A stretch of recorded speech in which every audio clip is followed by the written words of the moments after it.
Welcome to Feeling Asian, a podcast where two Asians talk about their feelings. I'm Youngmi Mayer. And I'm Brian Park. And we have an amazing guest for you this week. As always. I don't know why I'm saying your lines now, Youngmi. Oh, yeah. I guess I did start saying that a lot. I was like thinking in my head, I was like, does Brian say that or do I say that? I like forgot. Yeah. Well, in any amazing case, guest.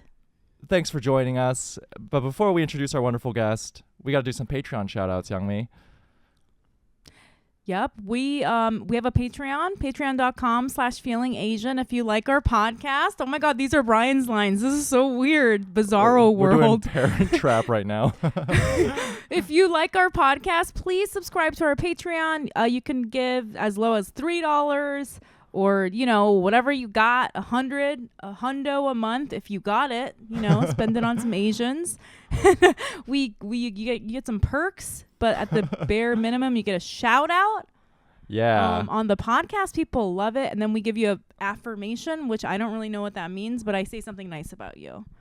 Let's do it. Are you ready, Youngmi? Yeah. Okay. Our first shout out for this episode goes out to Shoka. Shoka, you just are extremely attractive. Beautiful. Our next shout out goes out to Beautiful. Our next shout out goes out to Miles Ganoza.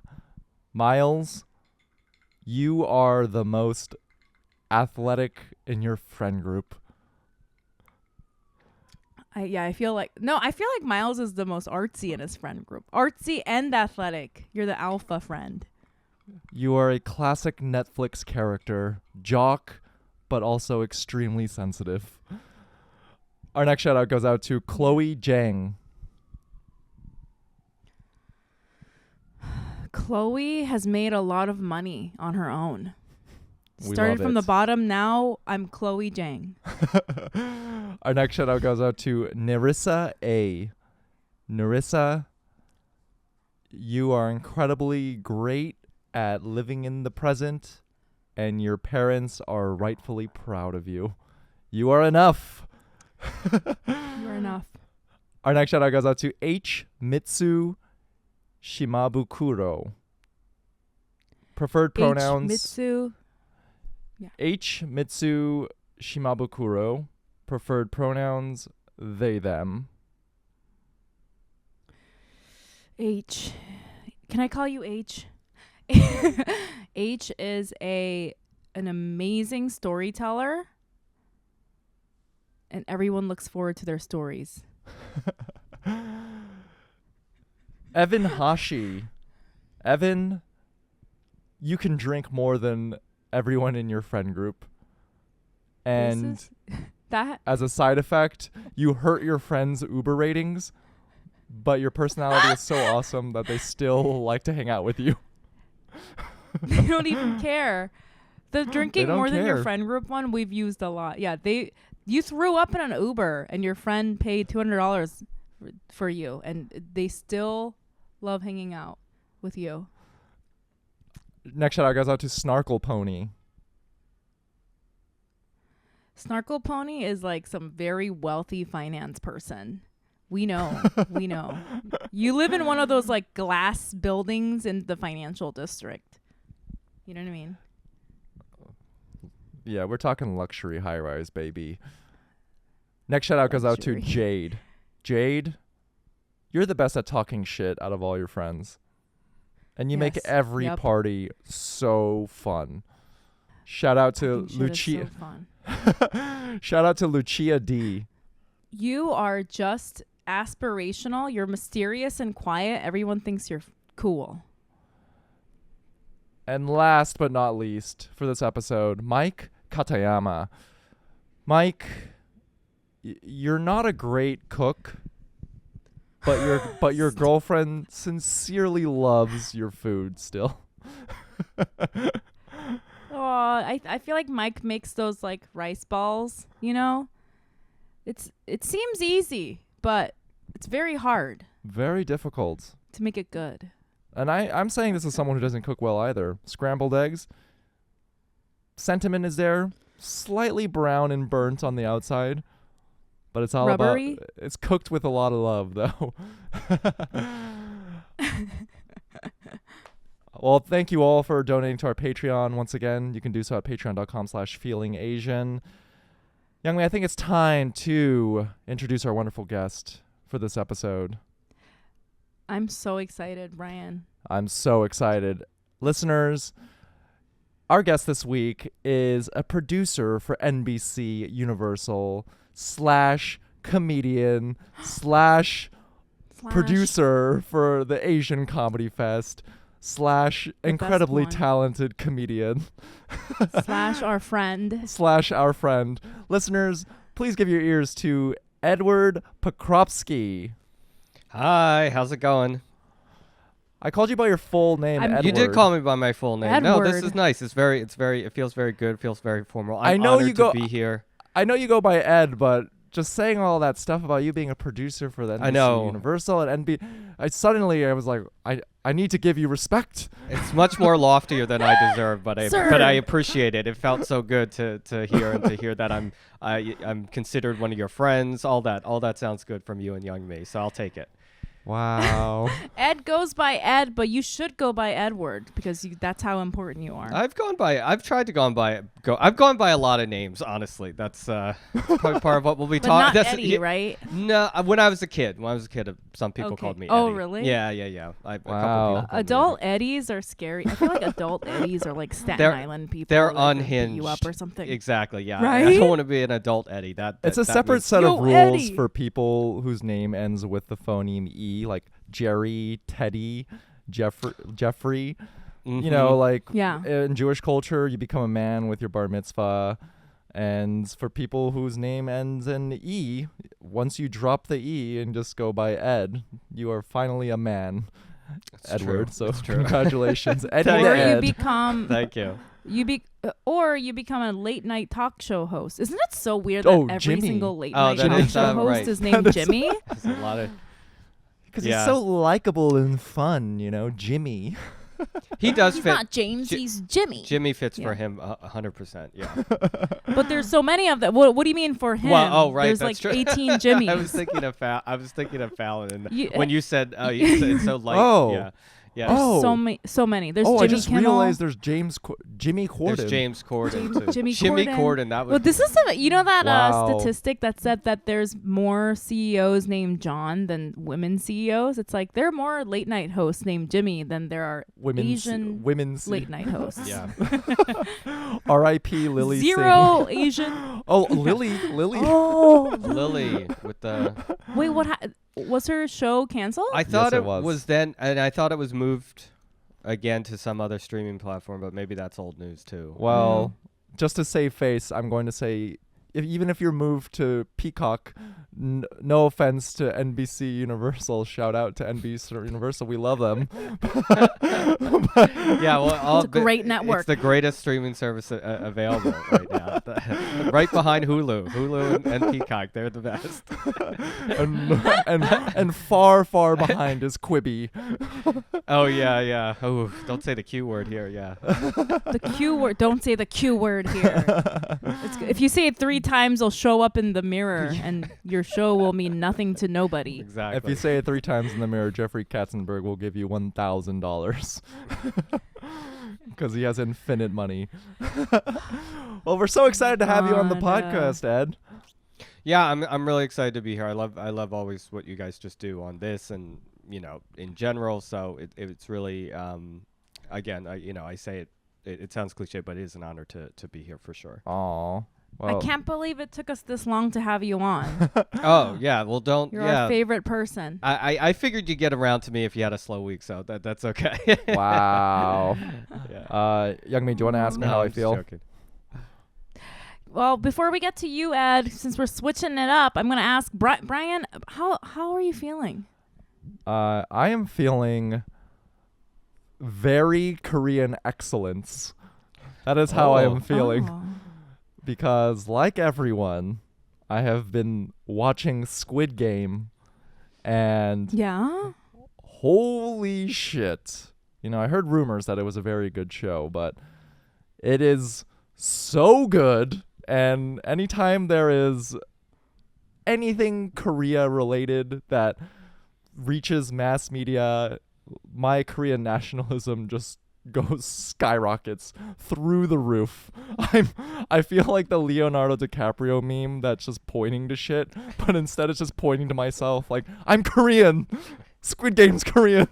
Korea. I get upset anytime I met, like this past week, if I heard anyone just say, that's okay, I'm like, you shut your fucking mouth. It's more than okay. Who said it was just okay? Yeah, who said that? I think it's so great. I'm not going to name names, but Youngmi, we have a mutual friend who said it was okay. Wow. And I'm gonna you know, find out who it is. if there's a Venn diagram of people who say it's just okay, it's a 1-to-1 overlap. They are white, and they're always they watch reruns of Sopranos. But anything that's Squid Game related, they will Wow. say it's just all right and doesn't hold a candle to Sopranos. Even though completely different genre. Well, talk about apples to oranges, yeah. Or if you ask white people, they're like, oh, that's like a Korean Hunger Games. And I was like, Hunger Games was based on a Japanese show. You fucking weird. You know what I mean? They always try to own everything. Yeah. I'm so sick of it. Let's be honest, even if Hunger Games was its own, if we just took it as an original piece of content, doesn't hold doesn't even compare to the Korean excellence of Squid Game. So that's how I've been feeling. I've been feeling very proud to be Korean, maximum Korean excellence, and I love whenever this happens because I call my parents and they're like, "Have you been watching Squid Game?" And they just go on and on about how amazing Korea is as a country and how it's only a matter of time before Korea takes over because we are number one Korea. When you said that, being proud of being Korean is such a Korean emotion. I'm feeling proud of being Korean. It's just like, when you said that, when your nationalism thing, Brian, I just imagine like little Korean flags coming up from behind you, and all of a sudden it's like,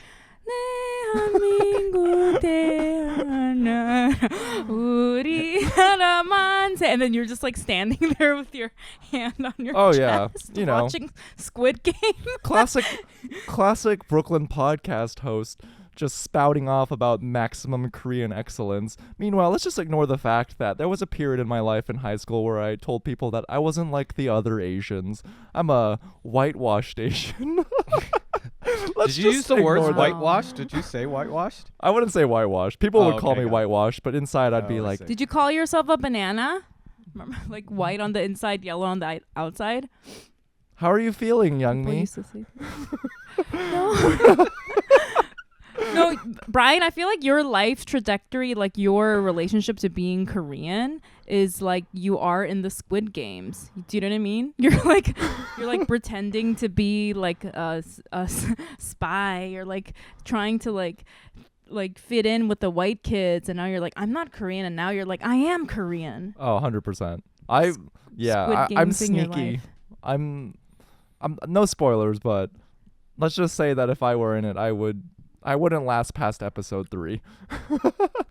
I would do some sneaky shit that gets me killed.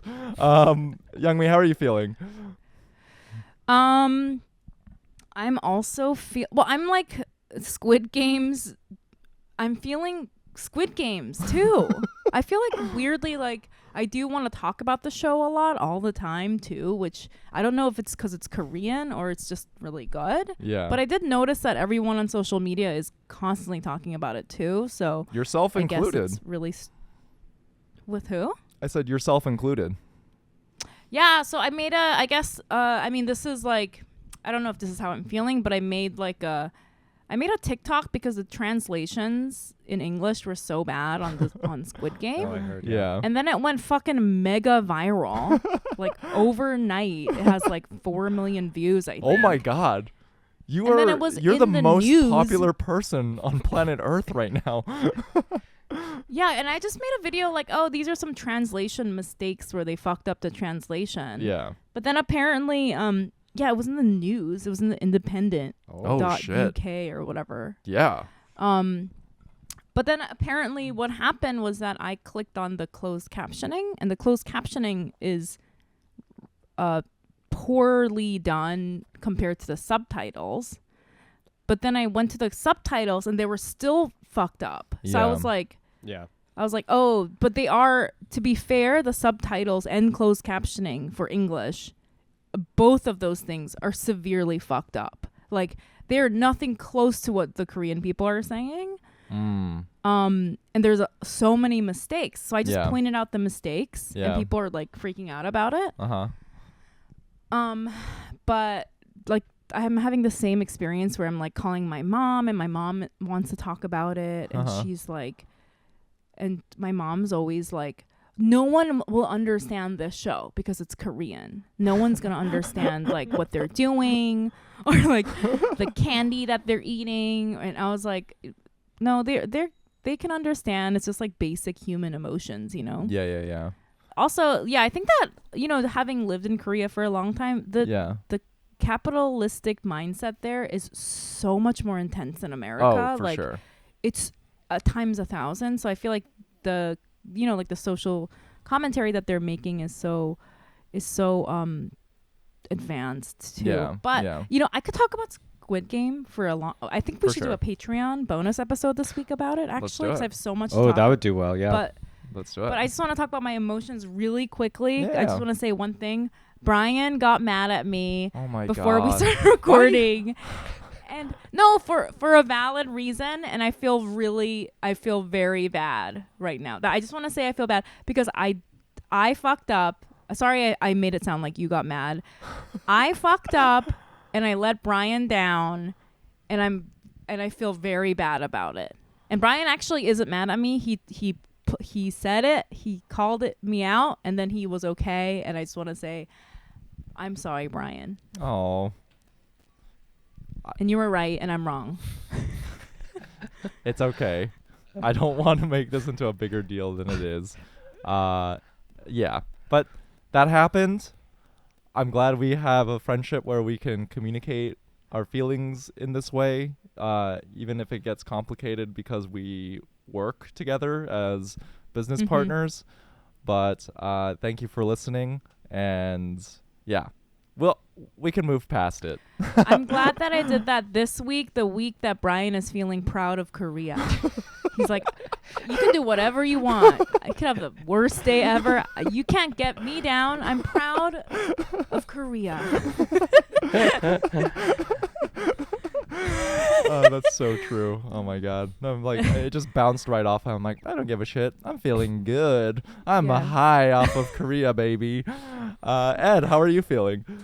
I'm feeling good. Well, one, I just want to say I'm impressed by both of your skills to communicate to each other your feelings and you know, communicate a stress point, but then get past it. That was really nice and unique. I'm glad I got to experience that and witness that in real time.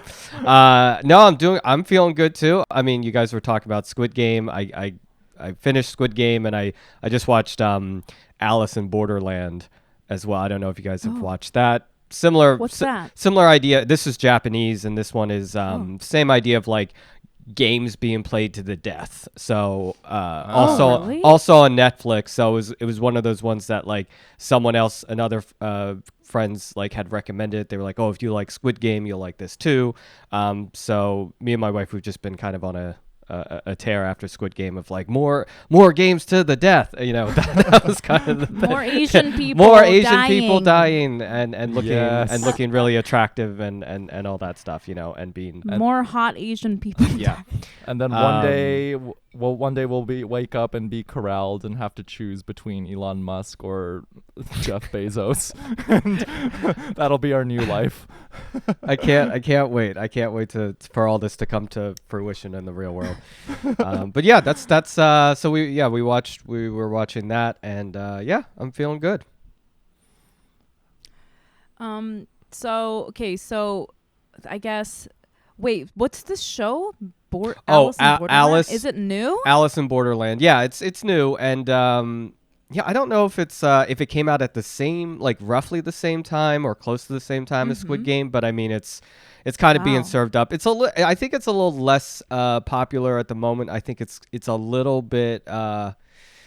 It's a little bit more violent in some ways, I think. So I think, Oh, wow. I think the way it gets covered, I think what's great about Squid Game, again, not to turn this into the Squid Game podcast for the moment, but I think Should we just like talk about Squid we Game? had a whole other thing Yes. we were going to talk about. Throw turns out to the Squid Game. outline. Yeah, never mind. We're talking about Squid Game today. I just like the Squid Game. I think the way they take a simple thing like, and I'm not the first person to say this, taking like kids games and the simplicity and like the framing device that they are, but making about these other things and the bigger thing. Obviously, I think that, like you said, it's why one of the reasons it's universally, it's crossing borders in terms of it being the number one thing on Netflix right now, and I think that is why it connects with so many people, because the games are so straightforward, and I think that helps, and they give the context of all this stuff. Even if you don't necessarily get it right away, then you're like, oh, okay, I get it now.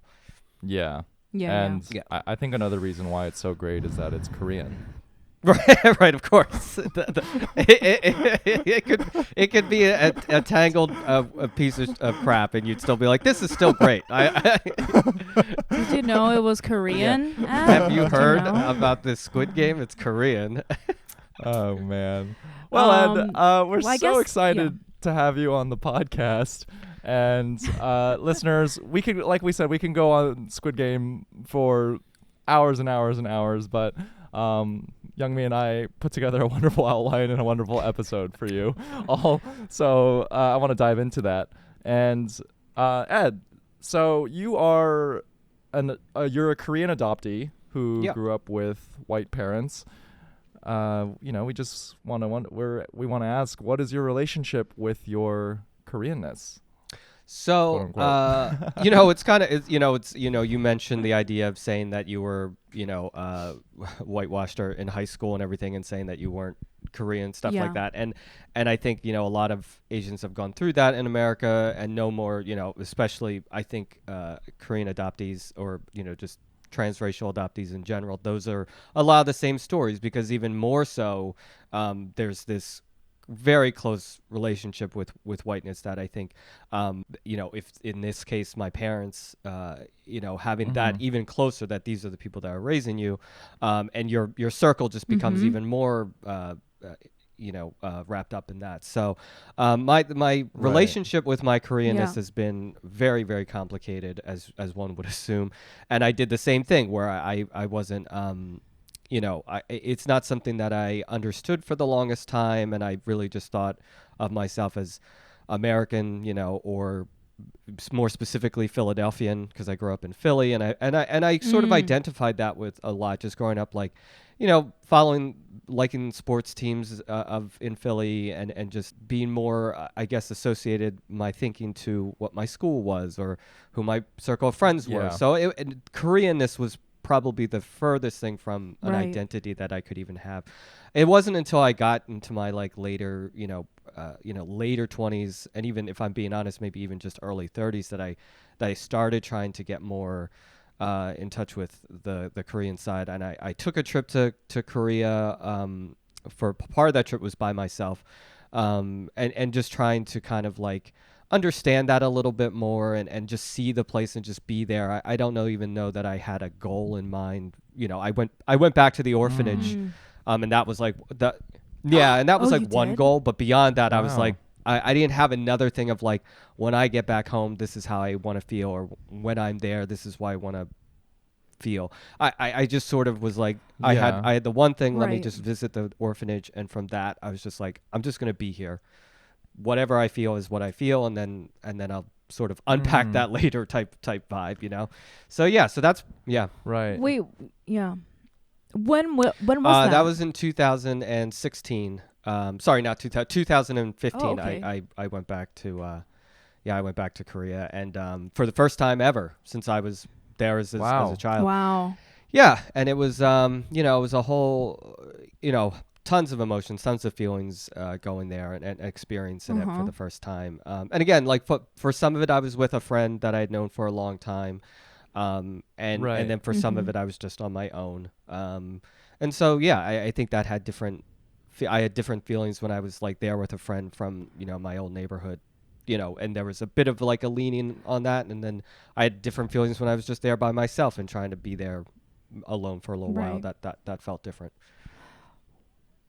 What was the orphanage? What was yeah, the it name was of it, if you don't mind sharing. social services, or like they've changed names a couple times, but it was you know, it's one of the main ones, and yeah, and it was located in Seoul, and yeah, and they still had my my file there in paper form, which was kind of crazy too, you know. Wow. So I think like Wow. you know, reaching out, it was you know, it was easier than I thought it was in some regard, because I, you know, sort of reached out through email, and a social worker there, she was able to you know, say, yeah, let's set up an appointment, you can come in, and I'll show you your file, and any questions you have, I'll answer them, and she was really helpful. And yeah, it was oddly like intimate in a way, that I was able to go and it was just me and her, and she walked me around. And again, the fact that there was a Right. I don't know why I thought that was, I don't know why I was surprised by the idea that there was a paper file and printed out Yeah. photographs. Like, I don't know what I was expecting, but I guess like in modern day, I Right. just felt like it would be more automated, or they were like, oh, we lost all the files in the Yeah. fire of '88. Not that there was a fire in '88. Yeah, you know what I mean? Like, that's, you know, I just that great. yeah. So in my Nunnery brain, file I think in my brain, I 1988. expected. That's like Yeah, what it yeah. always But, happens. That's Yeah, so, so it was- funny. Every orphanage goes That's up what I in expected, is flames. someone for insurance money. Yeah. Yeah. Was there a part of you that like were you actively trying to look for your birth parents at all? Or The was that active not part of was it? just going back there and seeing what stuff they had that might have been different from the files that my mom had kept. You know, the whole thing I will say is that for me, trying to find my parents would be a little bit challenging, in the sense that like I was abandoned without any information. So even the information they have on file is just of the police report of that night, and they have no information beyond that, of just who found me and who turned me in. So what they did by standard procedure then was they like put it out, you know, just in the area that a child was found, and that if anyone wants to come forward, they can. Then after a certain amount of time, it goes to the next stage where I'm, you know, officially in the system to be put up for an adoption. They still like eventually would put it on like a message board area that, you know, for everybody else, like if anyone came forward and wanted to give some information, they could, but no Right. one ever did. So I wasn't going there thinking that it was going to be some sort of like, you know, Twinsters moment or Lion or something like that, where like I was going to just knock on the door and then my parents would be there. But I just was like, what? Oh, well, let's see if they have something that I haven't read before, and they did, and that was interesting, and I thought that was enough. And I just went back to the area that they had on file again, where I was found, and that was like, I'll just be here, and what does that feel like? You know, so it was more about like being in the places that I once was and seeing it with my own eyes. And yeah, I wasn't there trying to think that I was actually going to find a parent or anything. That wasn't, because I was like, well, this is going to be if I do with that, like that'll just be disappointing. So that was the whole goal. And that's what it was. What were some of the predominant feelings that stayed with you after that trip? I think like initially, like I felt like I wasn't, it was interesting to be amongst a bunch of Korean people who saw me as American, well, you know, almost instantly to anyone that I would talk to or interact with, versus like, you know, here who they just think you're generally Asian in America. So like I was American. Yeah. I actually was American there, so that was like new, and that was a new feeling. And then I think it was just like one of the overall feelings was like, I love being in a city, which I kind of felt that way, but like I was like, I started in a city. I started in Seoul, like that's where I was found. And I think walking down alleys and being in that space, I was like, maybe this is why I like cities, you know? I think there was something like really I felt, even though like I didn't know Korea, I felt at home in the city space of it. And so that felt good, and that felt like something, you know? And yeah, I felt at peace with that. And I felt like if something ever happens in a 1 to million shot and I do connect with my parents, that would be cool, or sibling maybe, I don't know. But if not, just being like happy about the experience and being like, I'll go back again sometime and have a different, even a better view maybe the next time I go back. That felt nice, and that was like the overall feeling I had of like, I'm so glad I did this. Yeah. And at first there was a period of my life where I was like, I wish I had done this sooner, but then I realized, no, I did it when I should have. Like, if I had done it any sooner, I might not have had the maturity or whatever to be able to experience in the way that I needed to. Plus, I was also like, I was on my own, and I was single for the first time in a long time, like a few years prior, like after that, and that also felt like appropriate and oddly in some way. Like I was there, I was on my own, and I was happy for that. That sounds like really great. It sounds like a very like a very sweet, and like it sounds like you were being very sweet and gentle with yourself, which I think is very important when things like that, with dealing with things like that, like feelings of, I mean, I'm sure you feel this on some level, but I always, my ex-husband is adopted and he's Korean. I always like relate to people, I feel like, that are adopted in Korea, because a lot of my childhood living in Korea was this feeling of like rejection, and I think an abandonment too, because Korean society just absolutely did not accept me as like a biracial person. And I think a lot of like, Korean Americans that grew up in America, even if you weren't adopted, like, like going back, there is this feeling where you go there and people are like, oh, you're not us, like that sort of. And it's like, it sounds like you're being very gentle and kind with yourself, and I'm glad that was a positive and it was nice because there's been plenty of other times where I'm not very nice and gentle to myself, but that was a nice time that I'm glad I was a little bit more thoughtful and present and mindful and all that stuff.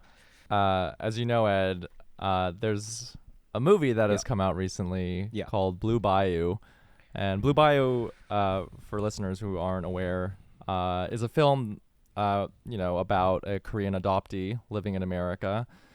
And this is one of the first American films / media that spotlights the Asian American adoptee experience. What are your thoughts on the film? Which is insane. So weird. This is such a big social thing. I think first time it's been in a movie. Think isn't that weird? The type of story that it is, I think often lends itself very much to documentaries, and those are the things I've seen before where it's documentaries, or even like Lion is another one that's like a story of an adoptee, but based on that, specifically based on a true story of like this very specific thing, and they don't like hide any sort of fact that like it's about this guy and this is his story, as closest to it as they possibly can. But I'm always, obviously, anything that comes up in the media that's like somehow related to adoption, my ear always goes up and I'm like, ooh, what's that? So this got on my radar, obviously early on, especially since, even just also being involved in Asian American media as well. Like Justin Chan is a big name within that even. So all those, it checks all the boxes, Venn diagram, whatever. That I was primed to be like, oh, let me go see this. Let me learn some stuff about it. And I had a lot of feelings, before it, after it, and then, connected to kind of what we'll talk about today, some of the controversy around it. So I've gone through a whole, roller coaster of emotions with this movie. So I guess we can start there. There's a little bit of controversy surrounding the film. I mean, do you want to? Sure. Want to sum it up for us? So there was a tiny bit to start. Justin Chan is not an adoptee, and there was just like a little. I think there was a little bit in the beginning where people sort of raised their eyebrows and they're like, "Well," but it was quickly. I think the idea is that he has this story about a Korean American adoptee who, at some point, based on them getting into some sort of trouble with the law, they find out that they weren't naturalized in the right way, or something with a loophole in the system made it so that if you were convicted of a felony or and again, his adopted parents hadn't gone through the right steps to fully naturalize him in a way that would protect him from this. But basically, it was set up in such a way that after this legal issue happened, it turned out that he was not a full citizen of the United States, even though for his whole life he thought he was. So then what happens is he gets, this is not a spoiler or anything, but he gets deported. He gets basically set up, and he's being told he has to leave the only home he's known, the only family he has, and he has to go back. The controversy is that this is loosely, and they say it's sort of loosely based on, an issue that's happening right now within the legislation and the adopted American community. There was a law passed in like the early 2000s that gave anyone who was adopted just automatic citizenship, but that only applied to people after a certain date and not anyone before, which also I think is kind of shitty, but whatever. So it didn't apply to anyone before like the year 2000 or something like that. So it left a lot of these people, in the dust and basically saying like, oh, sorry, but you're getting deported. The controversy being is that there's one main guy that people have sort of pointed to as saying it's based on this guy, or he's the one that's the face of this issue that brought it up in the first place. Adam Krasper, yeah. And the fact that he was such the face of it for a while, and that Justin even admits that he knows the story because of the coverage of this guy, is something that they claim that they had reached out, that Justin and him had made contact. They had talked a bit. It's kind of muddy, but apparently those talks sort of broke down, and then Justin stepped away. And then they made the movie, and they changed some of the details. For some people, they don't feel like they changed enough details. And for some people, they say, well, Justin and his team says, this is a story about the issue overall. And while Adam may be the initial, like, catalyst of stories to put it out there, it's not just about him. It's about everyone that's happening to. And yes, you could draw these lines and say, well, it's closely enough related. And some people are saying, well, that's not related enough. So the controversy being is there's a portion of the adoptee community that say to Justin, you need to make this right. You need to pay some sort of retribution. You need to put more into the legislation like that's a call to now. action at the end of the film. Yeah. Exactly. And then there's another half. There's another half of the adoptee community that's like, well, he consulted with these people. He consulted with other adoptees. And I love the film. And I think I'm not saying that, but I'm quoting them. They're saying, I love the film and I think it's great. And don't we need more movies like this? And don't we need voices out there helping us, even if it's not a strict call to action, it's a form of call to action, just art and movies in general. Yeah. So both sides, as the Asian dysphoria usually is, are split on the topic. Right. And it's sad because it's like a little bit of everything. And for Asian Americans that aren't adopted, there is a lot of support for the film within the Asian, because the main driving goal. It's an Asian filmmaker. Exactly. And the main goal of. It's representation. And that's what it's. And for them, maybe they've dived into the subject. Maybe they haven't. I don't know that. I think it's more of the fact they're like, no, guys, we just need every single thing out there we can. We need to promote each other. So. This is the thing, though. Here's the thing, like that. So everyone knows in the arts that happens. People take an idea, a true story, and then they base it off a true story, and then whatever, it becomes a movie or a song or whatever. But you know what I think is a little off about this particular example is that Justin is doing like directing, acting, producing, writing.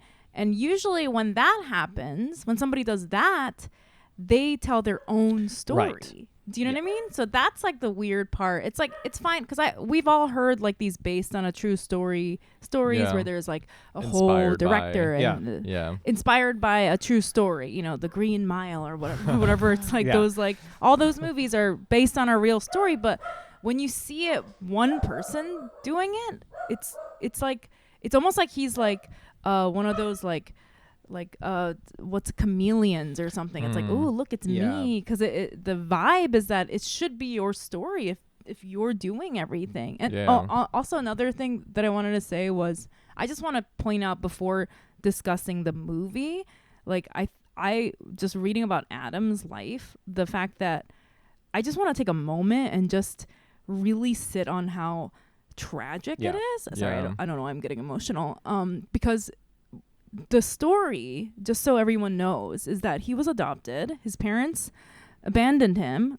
Another couple adopted him and abandoned him and his adopted siblings. They got separated. Another couple adopted him, abused him sexually. He ran away, and he broke into their house trying to get the stuff that he had as a baby when he came from Korea. So he broke into their house to get those items, and that's why he went to jail, because they said that he committed burglary. Mhm. And I'm sorry, but I just want to take a moment to just like say like that's, you know, speaking of being proud of being Korean, like it's just that's like so, and then because of that they deported him. Do you know what I mean? Like, how fucked up is this fucking country? You know, Yeah. these people that abused a fucking adopted child, and then all he wanted was to get his fucking shit back. And you know, like the fact that this all happened on American soil, this is like the kind of fucking fucked up place that we live, and it makes me really upset. And I just think that it's very important for all of us to just actually take a moment to hear his story too. Besides the movie controversy. Yeah, and I think Right. that's and you, like you said it. I mean, I think his story is so, you know, layered, and I think that's for people who are like sort of levying the criticism. I think that's what they point to, is that like his story has all these elements that he's already had it pretty hard. Yeah. So then now, if you're looking at it from that lens, like to kind of further take this from him in that regard feels also even shittier. So I think that's Right. another criticism and issue with that people have with the film and the filmmakers and in this case. Yeah. Absolutely. Yeah, it's such a emotional issue.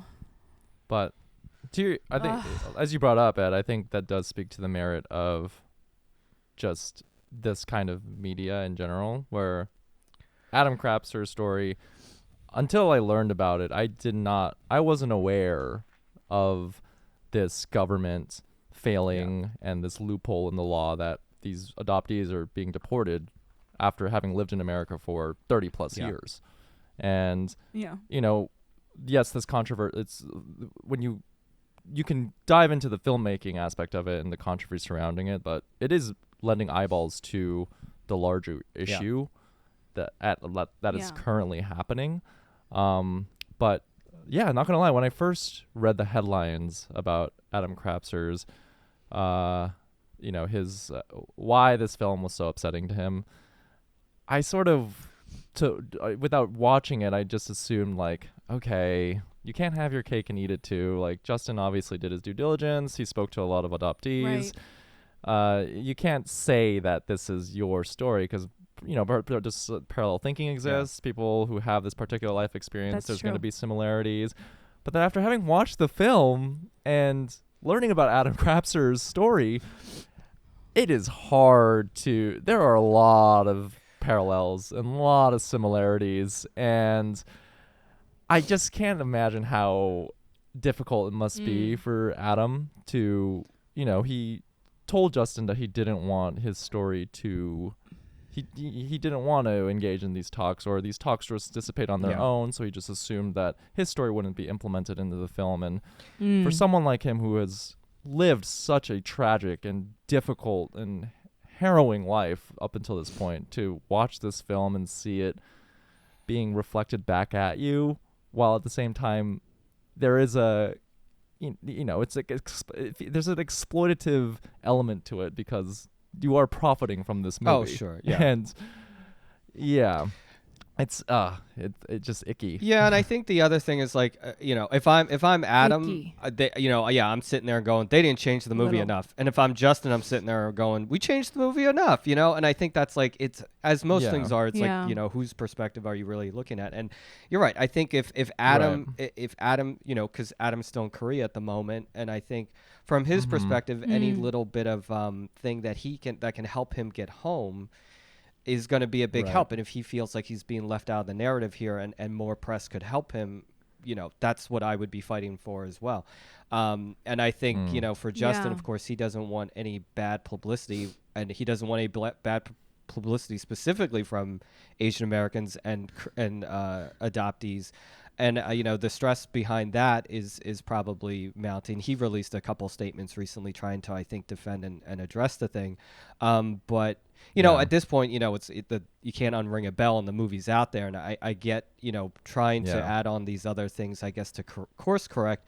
I think the other issue and the hardest part is too, we've all worked in some form of media, and the idea of what profits really are and what people think, how much money you make in any sort of like realm. There are, I mean, just again, I don't know all the things behind it, but based on what the box office is now and based on what I can assume is just the bottom barrel budget that they must have, I'm pretty sure the film has lost money. So I'm not saying that like there are profits versus whatever, and if there's a call out for like money to be handed over, I also could suspect and assume there ain't no money to give. So more talking about I think the thing that Justin and his team probably the best they could probably do at this point is trying to mend the bridges with Adam or just explain it a little bit more, or mend the bridges with some of the however they choose to do that. But I know the tricky part is that once you start down that road might there might be no end in sight to starting down that road of how you start addressing those concerns. And you might be doing that for quite a long time that you're not even equipped and ready to do. So, it's such a complicated and I agree with you, Ed. I feel like it's it's easy to be like emotional because a lot of people have emotions about this, but I honestly I'm like both sides. I can see what they're trying to say, and what a unfortunate thing to happen though, because I feel like I said earlier, like this is a huge cultural phenomenon, like Korean adoptees in America, and like the fact that this is the first time we're seeing like a movie even about it. I think there's so many possible like stories to tell about and this, I think it's tough. I think it's tough because it's like you would just hope it could be something like like Squid Game, where it could just like explode, meaning just they could explode and just everyone loves it, and it's just like one of those things that kind of like but of course as and it launches my right translation I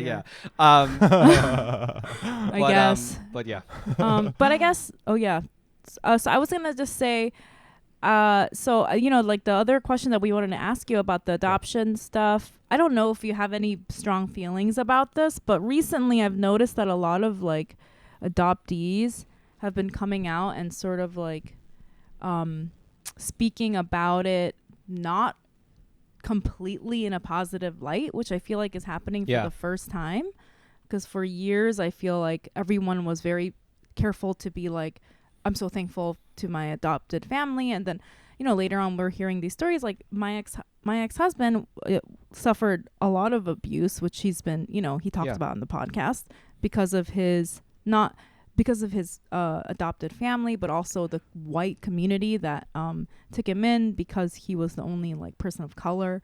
And I've heard so many like stories like that coming out.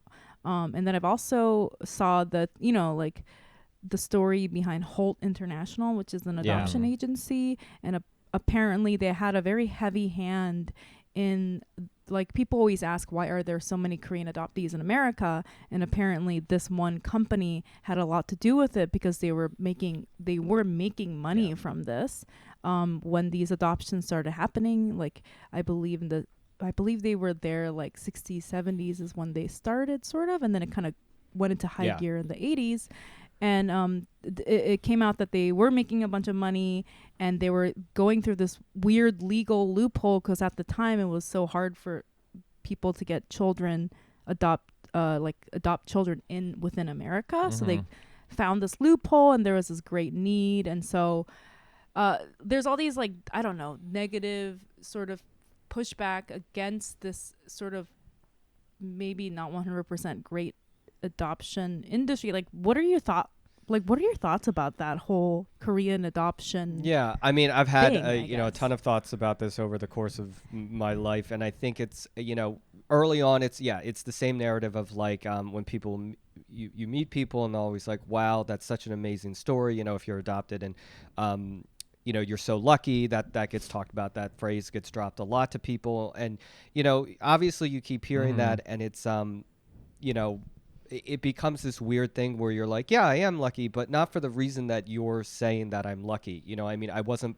and I think the narrative of like, kids being adopted from other countries is always like, oh, they were pulled out of like a ditch or a war-torn situation. And while that happens sometimes, I think it's like, the narrative of like saviors being these people that are just like, oh my God, the goodness of your heart. And my mom used to get that a lot, where they would say, oh, you're such you guys are such great people. And this is and my mom was great, because she was always like, what are you talking about? Like, we couldn't have kids. Like, this was an option. This is the option we went with. Like, my mom was like, I wasn't looking to just like, be like, hey, look what I did, guys, gold star, so that, that at least, knowing my mom felt that way was good. My dad felt a little bit differently. I won't get into all the details of that, but growing up, they got a divorce when I was young. So like, I got to see both sides of how someone would react in a good faith and a bad faith way in terms of adoption. So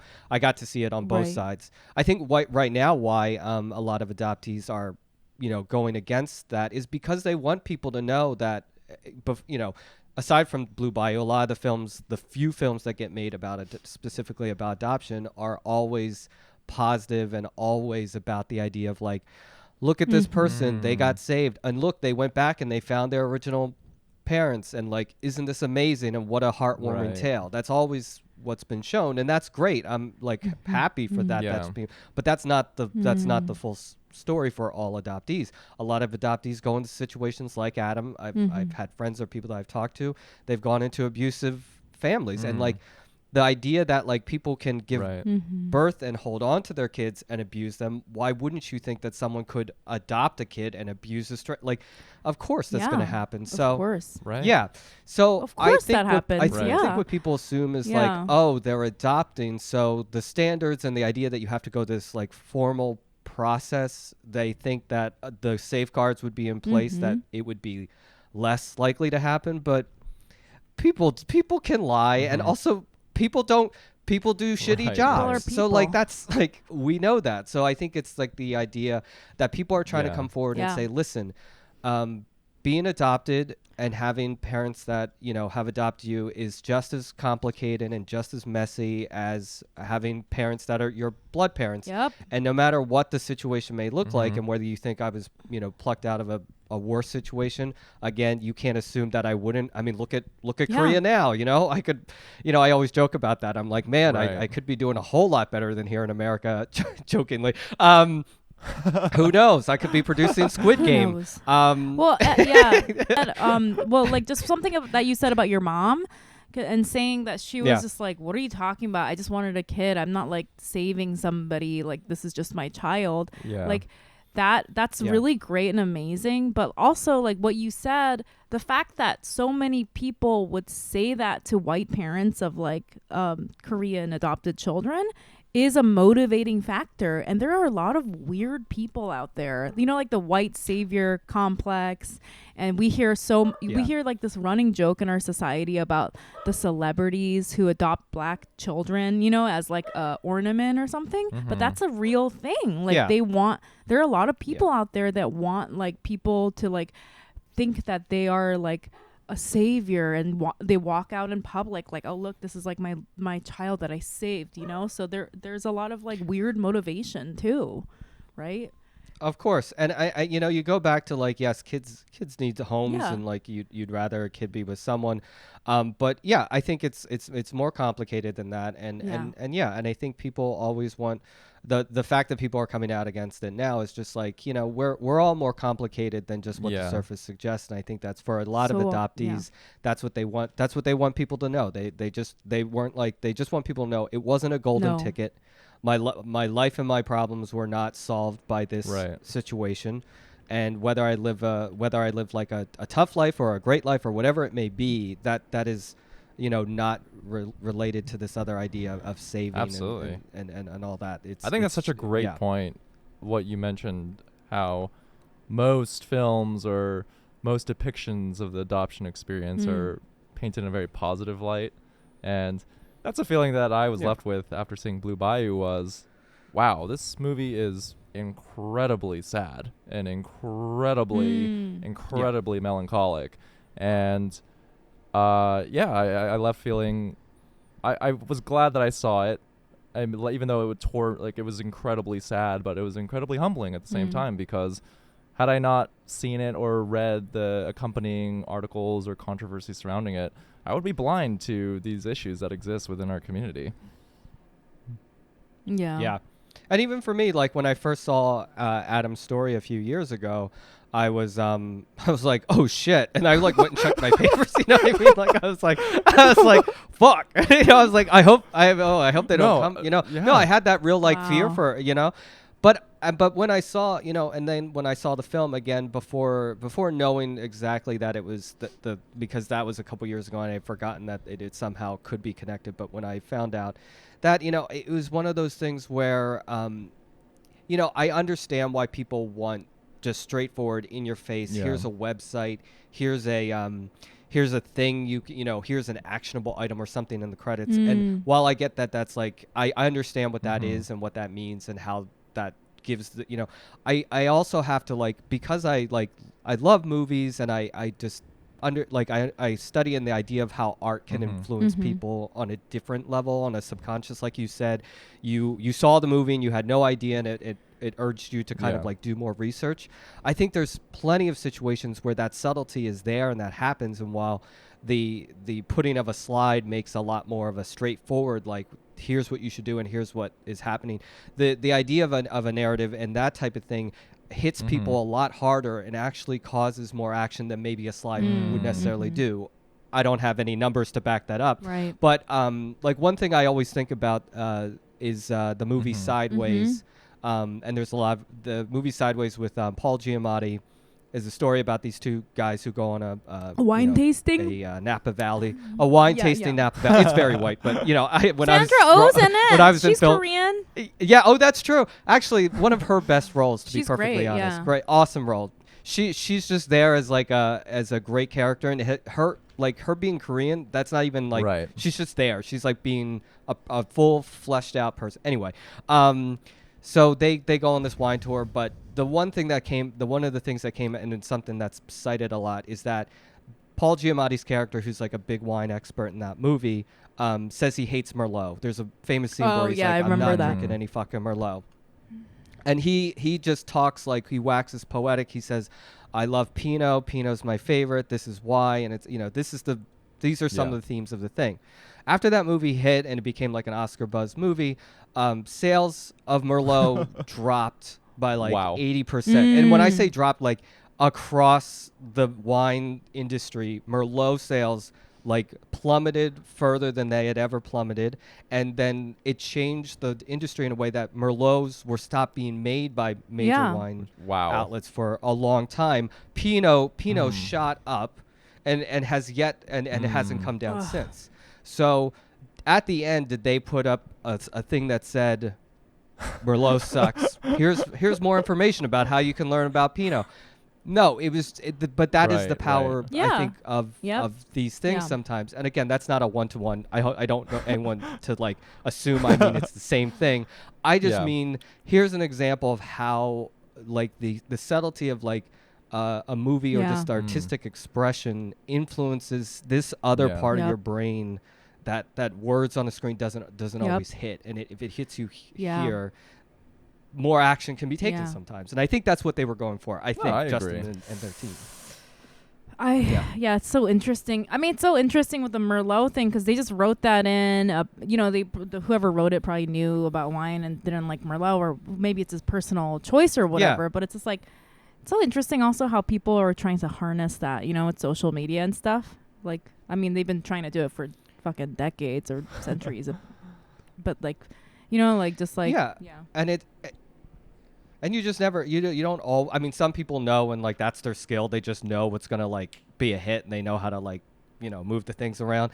And some people are just like, this is the narrative that we built, and people respond very well to it, and it catches, it sparks. And, you know, I think just the fact that there is a world in which you know, things can be shared and talked about that illicit action that isn't necessarily just being as like, go do overt it. as Right. Yeah. stuff.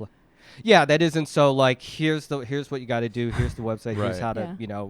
and I mean I know they did put they do put pictures at the end of some people that this is affected. So there was that element of like, here's a straightforward thing of Right. people that were affected and what's happening to them, which is probably more than a filmmaker even necessarily Right. has to do. And I'm not patting Justin on the back for doing that. I just mean to say that like this is the medium that sort of exists, and one could argue that his job as a filmmaker is to Right. make a film and then go from there and Yeah. so that's I understand that's an argument to be made on the side of like, here's how it could influence these things that people can do and help Adam out and help these other people out that really need the actionable items versus just let's watch this movie and cry our eyes out and then move and move on. Absolutely. I think that's a great insight, and something that we should all carry with us when it comes to like critical analysis of just any types of media, because they're all imperfect, but they all serve a great function. And in the case of Blue Bayou, it was an emotionally moving work of art, and that's Yeah. Yeah. I think what's funny is, so before that, like I was reading about it and I was reading some reviews, and the interesting thing is like the biggest criticism, all of the critical, like the highest critics were giving it poor scores based on nothing else, and it was just getting bad reviews for like being a little like bit as a too movie. melodramatic. Yeah, as a movie, based on just the fact, and they were judging it on those things. So it was interesting just to kind of see the evolution of like the judgment levied towards it for just like and in one part of me when I saw it, I felt like I feel like Justin turns the dial up, if I'm looking at just the director and whatever, and turns the dial up more than some people think is appropriate, and I think I could agree with that in certain situations and scenes within the movie. And yet at the same time, part of my other side of my brain was going, are we making these criticisms of white directors or white writers, The Notebook, I mean, are we levying the same sort of extreme scrutiny when it comes to these other stories that are being told?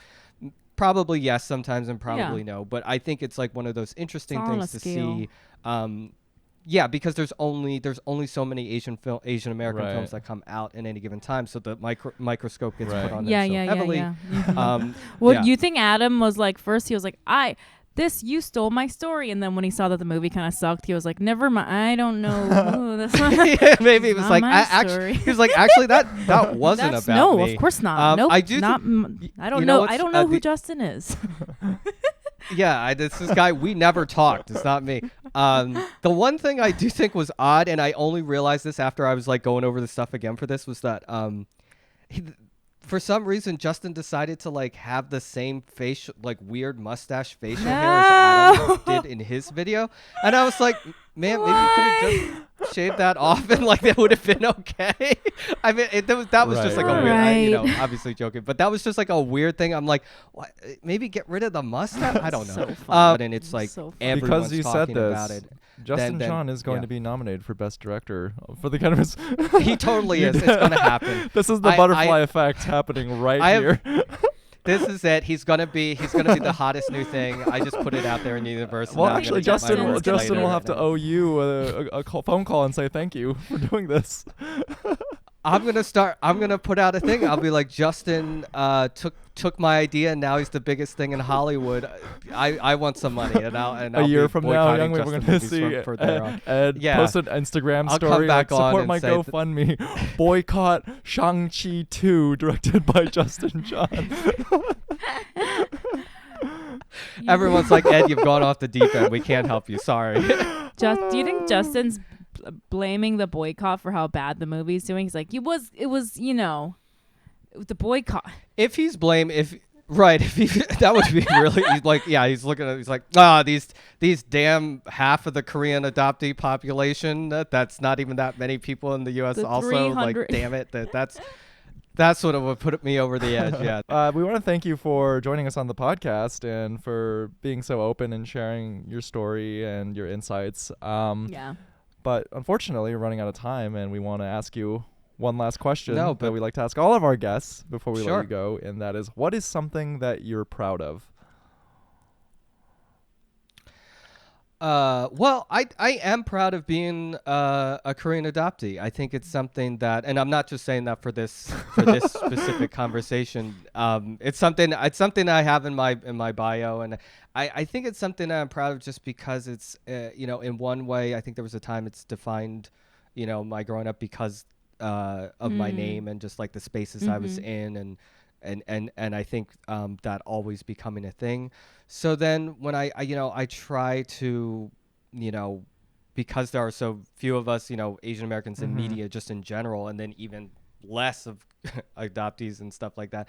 Yeah, I'm proud to talk to people about it. I'm proud to say like this is kind of like a little bit of the ins and outs of it, and here's something a story you might not have heard of it. And that's I'm proud of that side of me because I think it's it's like everything. It's not the only thing that defines me. It's not the only thing I'm proud of, and it's not the only thing that makes me or shapes my personality. But I think it is something that I wouldn't want to say that isn't a part of me and that I would want to run from, because I think it does kind of inform some of the conversations I have, and sometimes it's an icebreaker with some people. And if that's like just a foot in the door to talk about bigger issues or dive in deeper or hear about their stories, whatever it may be, I do think it's a gift in that regard to say this is just a piece of me.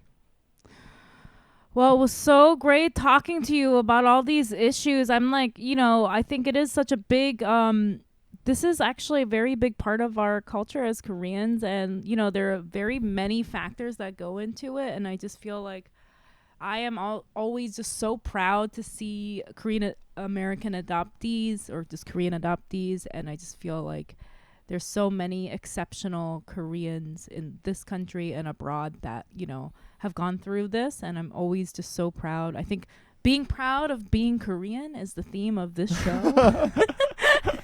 Yeah, I'm glad that was the theme. So, yeah. Oh, one more thing that you just reminded me of Yeah. too, and I think I just sparked when you meant about me going back to Korea. One thing that I saw that was like very, I think, hopeful and just interesting, and like you said, you can feel sort of alienated within Korean culture sometimes.